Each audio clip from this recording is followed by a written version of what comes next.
Hey guys, welcome back to the channel. My name is Alexis. And I'm Louis. I am American. I am Swiss. And together we make videos from our international perspective all about traveling through Switzerland. So if that sounds interesting to you, consider hitting that subscribe button and stick around. So in this video, we're going to do the top 10 things you need to know to prepare for your trip to Switzerland. We get countless DMs and emails and questions about what do I need to know about Switzerland, where should I go in Switzerland, what do I need to do? So we wanted to put your mind at ease because I know this is a big trip for many of you.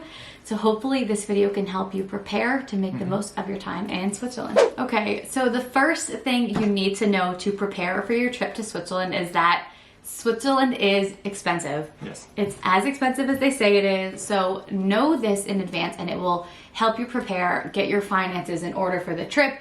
It's going to be much more expensive than its neighboring countries to visit. So know that in advance and plan for it. The good news is a lot of things that are really lovely to do in Switzerland are free. Yeah. Visiting the lakes, some of the hikes, things like that are free. It's really free to just enjoy the beautiful scenery of Switzerland. But there are some of those once in a lifetime type of bucket list experiences like the Jungfraujoch, things like that, that do come with a really hefty price tag. Just know that Switzerland is going to be as expensive as it says it is. If you know that in advance and you plan for it, you won't be shocked when you get here and it'll make the trip just start that much more easily. Exactly. So the second tip is a little bit related to the first one on the budget, especially if you do this because you'll save some money. This is really do in advance think about your train passes, train tickets, the ticketing overall, because one, it's going to be one less thing to do when you are in Switzerland and you can just enjoy based on the tickets you have and the passes, and you might be able to save some money if you are getting the right tickets in advance. So the tickets get more expensive the closer you get to your trip, for some tickets at least, not the passes, but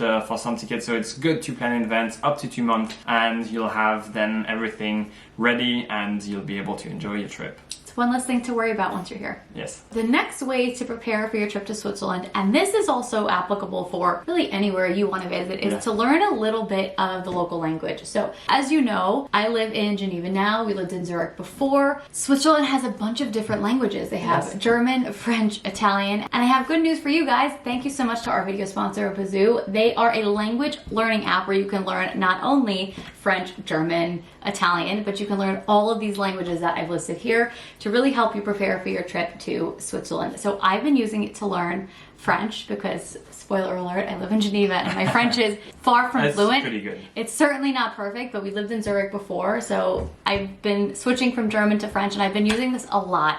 And there are a few features that I really like about it. One is you can have personalized classes that don't stress you out that you need to commit for a full hour every day. You can just do 10-minute sessions that are really customizable. So I can basically do it when our baby is napping. So I can give myself 20 or 30 minutes a day, and that's really what's reasonable for me. So that's been really successful for me. Yeah. The other feature that I really, really like is they have offline mode. We travel a lot, and I think there's been a few times where you're on an airplane, and if you have a language learning app or something like that, and it's not working without Wi-Fi, and you're kind of a captive audience for 8 hours, that's the perfect time to use it and learn language. Less and less apps like this offline. Actually, I have just a one Yas card game app, and that's it. Yeah, so it's something to do if you guys are travelers a lot, which I know many of you are because you're watching this channel, so you can learn an offline mode. So click the link below and in the description for a 7-day free trial to Busuu Premium. You could start language learning today, and we really recommend it because this whole video is about preparing for your trip, and it's going to make you feel more comfortable when you're here. And I know when people try to speak in German, French, or Italian, depending on where you are, people really appreciate it. Don't worry if you make mistakes.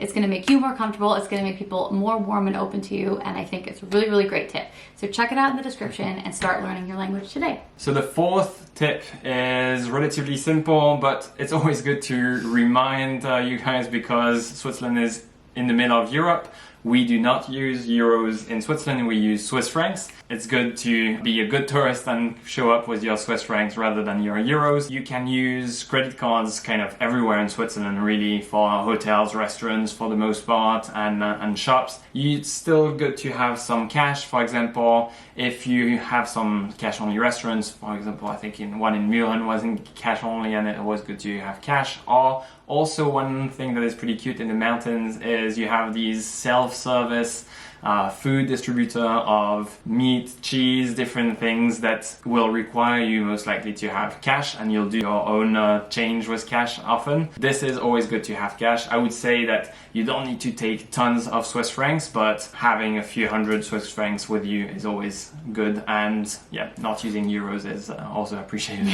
Off the backs of tip number 4, where the currency of Switzerland is different than the rest of Europe, tip number 5 is that the electrical outlets in Switzerland are different than the rest of Europe. So I know I've mentioned this in a few videos, but I will mention it again because I still get people that message me saying that their plugs didn't work when they were in Switzerland. A lot of Europe uses very similar type of outlets, especially the newer designed outlets. Some of the older ones have a little bit of nuance, but you'll likely see an outlet that looks something like this, where you have a circular kind of base and 2 thicker prongs. So this is what most of the rest of Europe uses. Switzerland is a little bit different, even though it looks kind of similar. Switzerland has much thinner prongs. They will not fit. The European plugs will not fit in the Switzerland one, and most Switzerland have a ground.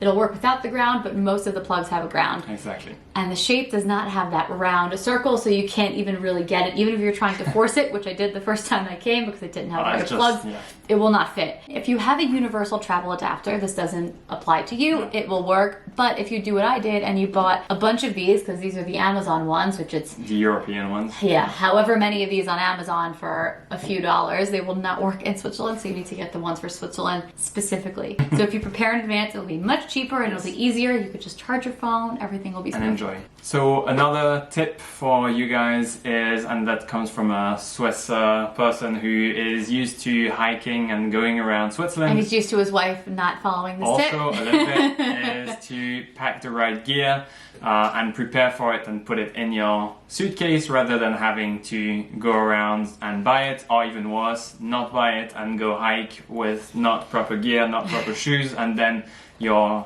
feet are destroyed, or even worse if you have some accidents or something. So really what I would say are 2 really important parts is the shoes. If you are planning on hiking, even if it's a little bit, if it's an hour or 2, it's good to have really hiking shoes are really good shoes for walks, because that kind of get your ankle secure, because it's still we're in mountains when you'll be able to hike, and it's always good to have the right gear. So this is really important. A quick interjection from an American person is that what Switzerland marks as a mild or moderate hike might be very difficult for you and much more challenging.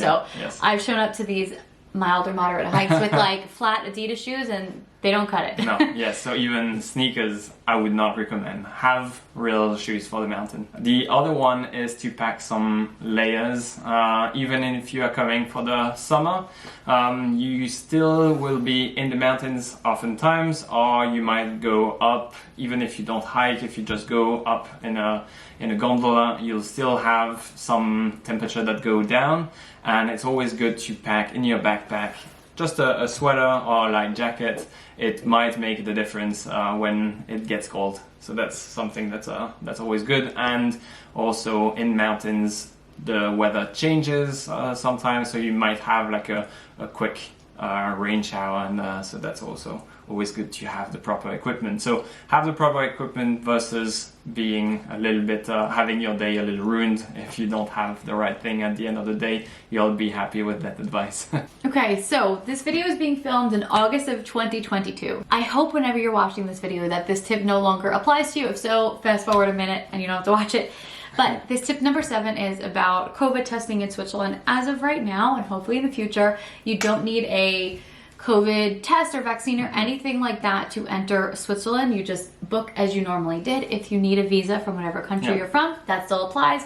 But for COVID, there's nothing in particular. If for whatever reason, whatever country you're going to after, if for just for your peace of mind, you need a COVID certificate, those are really easily available in Switzerland, and they're either free or affordable. So there's a website called OneDoc, and it's a website that you can use to make medical appointments, including rapid tests or PCR tests. So it's really easy. You just enter your information. I'll show it on the screen, and you can book the appointment before you even get to Switzerland, just so you have peace of mind that day before your flight, 2 days before your flight, whatever the time frame is that you need, you can book a location that's close to your hotel, wherever you are in Switzerland, so you can get a rapid test. It's Really, really quick and easy. There's no stress to be had there. Yeah. Medical stuff is really easily accessible in Switzerland. One dock and then you'll be good to go. Yeah. So our 8th tip is about booking in advance, especially restaurants for this one. And now I would say more in the summer and in the winter, you might have to book in advance some restaurants, or at least it's really recommended, especially if you have one particular restaurant. Sometimes we have this in the villages we go to. Keep in mind that these cute Swiss villages are still villages, and so there's not a lot of these restaurants, but there's a lot of people that want to go there. It's relatively easy either to book online for some. Sometimes you have to call, so that's a little bit more tricky, but they oftentimes speak English, of course. But that's something I would really do if you have some restaurants you really want to go to, and call in advance and reserve. Remember, Interlaken, though world famous, and Zermatt, though world famous, are still villages. So there are restaurants, but there aren't restaurants to accommodate the tens of thousands of tourists that are coming through every season. So booking in advance will make sure that you don't have to eat in a McDonald's. Exactly. You end up in the McDonald's. Yes. Okay, the second to last tip, again, is something that I have personally encountered as a little bit of a hiccup when traveling to Switzerland. And that is to prepare for getting Wi-Fi and your phone plan, everything like that. I know when people travel, myself included, I don't buy international data or anything like that because I just expect to have free Wi-Fi most places where I need it. And that is the case too in Switzerland, but in Switzerland they are a little bit more secure, and there is another step that you need to do to have the Wi-Fi, which is a little bit difficult sometimes. Yes, I agree. You need to receive a text message to get the code to be able to get on the free public Wi-Fi in Geneva, in Zurich, in the airports, and things like that. So if you can't get a text message, and sometimes my phone plans, I couldn't even turn them on in Switzerland and haven't access to anything, then you can't get on the Wi-Fi. So I recommend at the very least being able to receive texts when you're in Switzerland, then you can get on the Wi-Fi. If you want it to be easier than that, you can get a SIM card online for Switzerland, or you could just get one of those data plans. I know for AT&T, which is the phone service I used when I was in the US, it was $10 a day to have unlimited data, whatever day you turned it on. Switzerland is a little bit tricky if you don't have access to anything to get on the Wi-Fi. Yeah. So just know that you're going to need to be able to receive a text message at the very in least most cases, yes, if you want free definitely. Wi-Fi. So the last tip is maybe not the most fun tip, but it's still something that can be useful and handy, and we hope you will not use, but this is still, as the title of the video is, to get prepared. Let's go. This is the emergency numbers. Unlike the US, for example, where 911 is for everything, we have kind of specialized numbers, and we'll give you the 3 main ones. The health emergency number is the 144, so this is for any health emergencies you can call, and then they'll respond and they'll speak in English also. We have the police, that is 117. Switzerland is very safe, and I don't think I've ever had some issues and called this, but just in case you are prepared. And the last one, and that would be an odd one even if it happens to you. Let us know if it has happened to you maybe in other countries. This is for the fire department, and this is 118. So 117 for police, 118 for fire department, and 144, that might be the most useful probably if you have any accident or something, for the health services.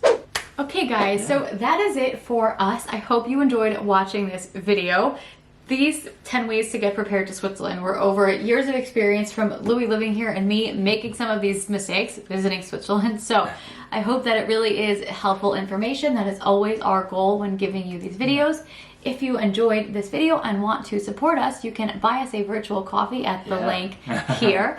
And if there is anything else you want to see when preparing your trip to Switzerland, I know some of you are already booking for the winter season, so let us know because we're looking at planning some of our trips as well. Leave what you want to see in the comments. We always look forward to reading them, and we'll catch you next time. Bye guys. Bye.